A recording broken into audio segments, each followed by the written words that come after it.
Dette er den første af 2 videoer, der beskriver opbygningen og virkemåden af et print, eller en printplade, skulle vi kalde det, udviklet til brug i Mechatronic-undervisningen på HTX og Tradium.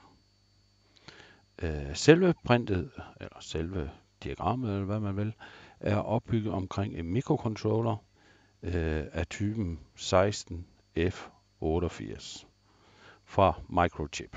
Det ses så lidt tydeligere her, og det her det er sådan, hvordan printet er opbygget. Selve billedet er et screenshot fra det program, der er brugt til at designe printpladen.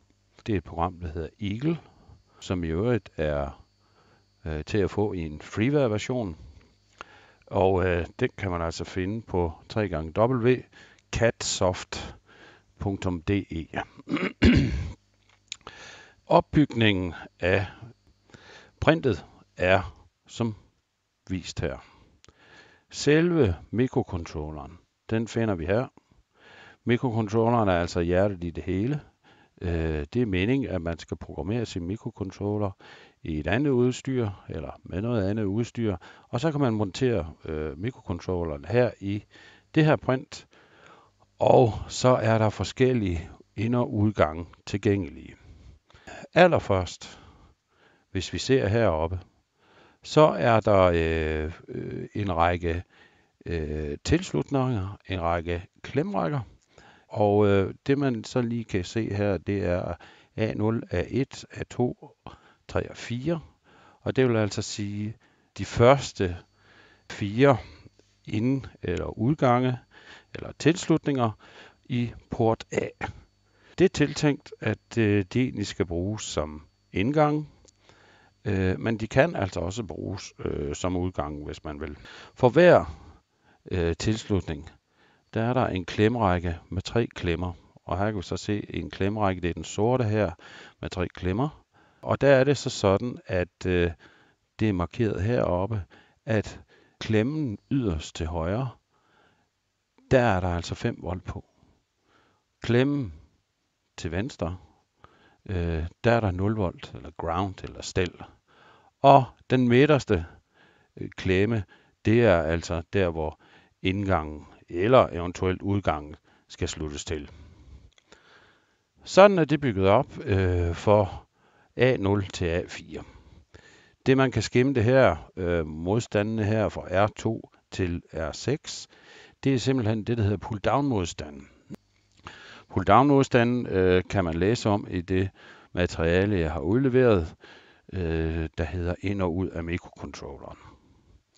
Altså er der øverst på printet, i hvert fald når man holder den på den her måde, indgang. 5 stykker indgang. Hvis vi går videre, så har vi hernede udgangene. Og der har jeg altså gjort sådan, at jeg har opbygget et system, hvor der er 4 udgange, der er tilsluttet hver sin MOSFET-transistor. Og det ser vi så herovre, hvordan det ser ud i virkeligheden. En MOSFET-transistor bruger vi jo, når vi skal tænde og slukke for noget udstyr, der enten kræver mere strøm, end mikrocontrolleren kan levere, eller også arbejde ved en anden spænding end de 5 volt, som mikrocontrolleren arbejder ved.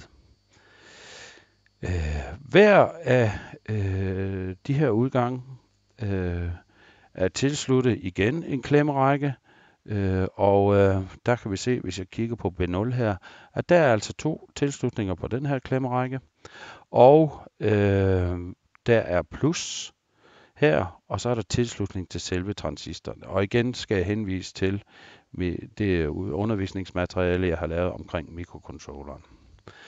Den eksterne forsyning, man skal bruge i forbindelse med transistorerne, slutter man til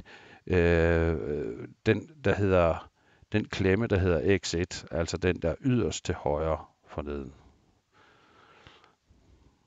Igen kan man så se, at der er plus her og udgang her. Den herovre, det er simpelthen 5 volt tilslutning, sådan at mikrocontrolleren har noget at leve af. Så er der måske noget underligt noget her. Men her kan man jo så se, at der er nogle loddeører, som er firkantede. Og de er firkantede, fordi jeg har brugt det, der hedder lus. Og en lus er ikke noget negativt i den her sammenhæng. Det er simpelthen bare en forbindelse, der er lagt oven på printet, altså på komponentsiden af printet, i stedet for at den ligger på undersiden. Og det har jeg gjort, fordi der er ekstra tykke baner nede ved udgangene her, og det har været lidt vanskeligt for computeren at udregne, eller programmet at udregne, hvor forbindelsen de skal lægge henne. Så derfor har jeg valgt at lægge 4 lus. Og lus består i al sin simpelhed af enten et afklippet komponentben eller et stykke ledning. Stiv ledning, vel at mærke. Ikke blød ledning. Her yderst til højre på printet er der så også udtag for resten af port B.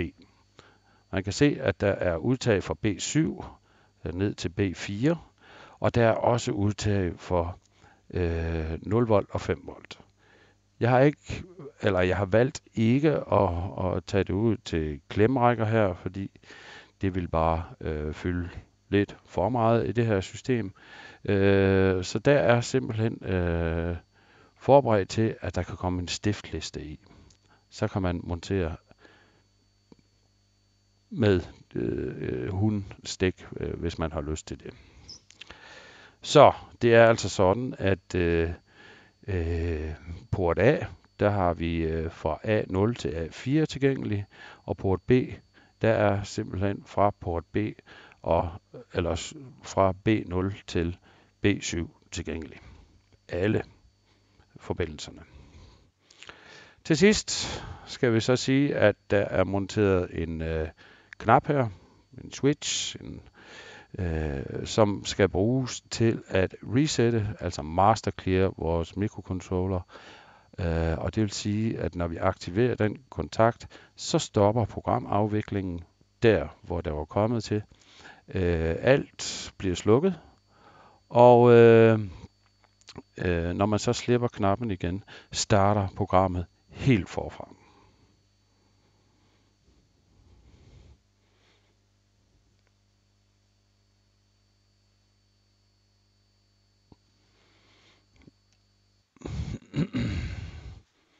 Så skal vi lige have fundet den der igen.